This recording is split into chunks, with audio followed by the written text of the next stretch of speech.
حضرات صحابہ رضوان اللہ تعالیٰ علیہم اجمعین کو چونکہ اپنے یعنی کائنات کے اور روئے زمین کے سب سے افضل ترین انسان کی یہ صحبت مل گئی،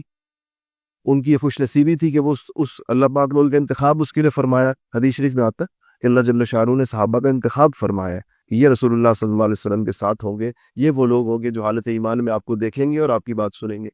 تو وہ ان کا درجہ اس وجہ سے کس قدر بلند ہو گیا، یعنی آپ اس سے اندازہ لگائیں کہ ایک فرد آئے اور آپ صلی اللہ علیہ وسلم کے پاس آیا اور اس نے ایمان لے آیا،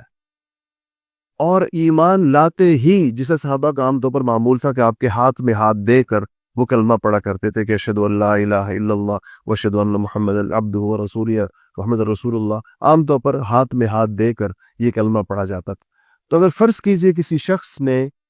یہ آئے کوئی آدمی اور ایمان لائے، اور ابھی آپ صلی اللہ علیہ وسلم کے ہاتھ میں اس کا ہاتھ ہو اور اس کا ہارٹ فیل ہو جائے اور اس کا انتقال ہو جائے، تو اس کی صحابیت طے ہو جاتی، وہ صحابی سمجھا کیونکہ حالت ایمان میں دنیا سے چلا گیا۔ اور روئے زمین کے تمام اولیاء جنہوں نے 50-60 سال مجاہدے کی زندگی گزاری ہو، وہ اس کے پاؤں کی خاک کے برابر نہیں ہو پاتے۔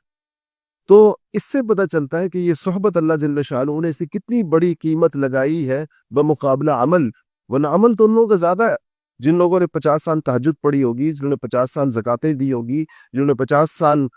حج کیے ہوں گے اور جہاد کیا ہوگا اور نیکی کے سینکڑوں ہزاروں کام کیے ہوں گے، لیکن اس نے تو صرف کلمہ پڑھا بھی